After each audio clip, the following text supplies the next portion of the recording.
हाँ प्यारे विद्यार्थियों, उज्ज्वल पीएम क्लासेज में आपका हार्दिक स्वागत है। आज हम लोग संस्कृत व्याकरण का पहला चैप्टर जो है माहेश्वर सूत्र, उसे आप लोगों के सामने पढ़ाएंगे।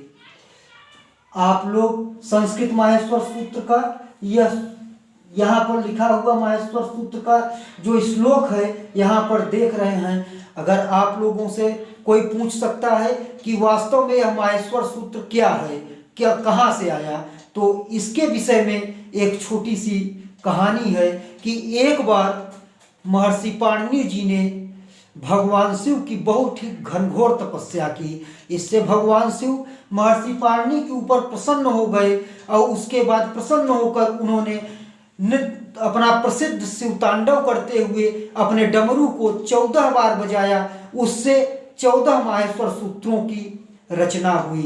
उसी 14 बार जो ध्वनियाँ निकली थी उसी को आधार मानकर महर्षि पाणिनि ने उस 14 ध्वनियों से 14 माहेश्वर सूत्रों की रचना की। इसके विषय में कहा जाता है माहेश्वर सूत्र के विषय में कि महर्षि पाणिनि ने, अगर आप लोगों से कोई पूछे कि यह माहेश्वर सूत्र वास्तव में कहाँ से आए, तो यह श्लोक प्रसिद्ध है। नित्यावसाने नटराज राजो ननाद ढक्काम नौ पंचवारम उद्भर्तु काम सनकादि सिद्धान एतद विमर्शे शिव सूत्र जालम। अर्थात नटराज राजो, नटराजाओं के राजा अर्थात भगवान शिव, नित्यावसाने, जब उनका शिव तांडव नृत्य समाप्त हो गया, ननाद ढक्काम, अपने डमरू से उन्होंने आवाज किया, 9 पंचवारम, 9 और 5 अर्थात 14 बार उन्होंने अपने डमरू को बजाया। उद्भर्तु काम सनकादि सिद्धांत, सनकादि आदि ऋषियों को के कार्यों को सिद्ध करने के लिए एतद विमर्शे शिव सूत्र जालम, उनके कार्य को सिद्ध करने के लिए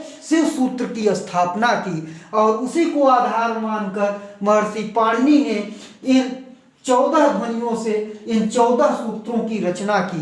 प्यारे बच्चों, वह इस प्रकार है: अ ई उ ड़, दूसरा है रि रि क, तीसरा है ए ओं ग, चौथा है ऐ औ च, पांचवा है ह य व र ट, छठवां है ल ड़, सातवां है मंगलनम, आठवां है झ भ य, नौवां है घ ढ ध स, 10वां है ज ब ग ड द स, 11वां है ख फ छ ठ च ट त च ट त व, 12वां है क प य, 13वां है स ख स र और 14वां और अंतिम सूत्र है ह ल। इसी 14 सूत्रों की महर्षि पाणिनि ने रचना की। यही माहेश्वर सूत्र के नाम से विख्यात हुए और इन्हीं 14 माहेश्वर सूत्रों की सहायता से प्रत्याहार बनाए जाते हैं। प्यारे विद्यार्थियों, आप लोगों के प्रतियोगी परीक्षाओं में, टीईटी परीक्षाओं में और हाई स्कूल परीक्षाओं में इस प्रकार के प्रश्न पूछे जा सकते हैं कि माहेश्वर सूत्रों की संख्या कितनी है।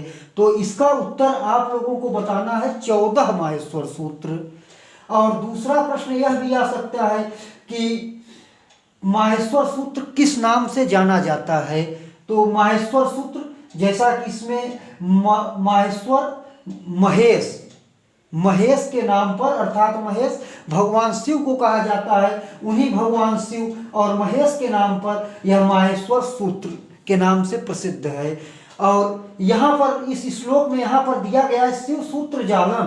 तो भगवान शिव ने अपना 14 बार डमरू बजाया था, इसलिए शिव सूत्र के नाम से भी इस माहेश्वर सूत्र को जाना जाता है। और तीसरा जो है वह इसे प्रत्याहार सूत्र भी कहते हैं। प्रत्याहार सूत्र इसलिए कहते हैं कि इन्हीं 14 माहेश्वर सूत्रों के सहायता से महर्षि पाणिनि द्वारा 42 प्रत्याहार भी बनाए जाते हैं, जिसका विस्तार से वर्णन आगे बताया जाएगा।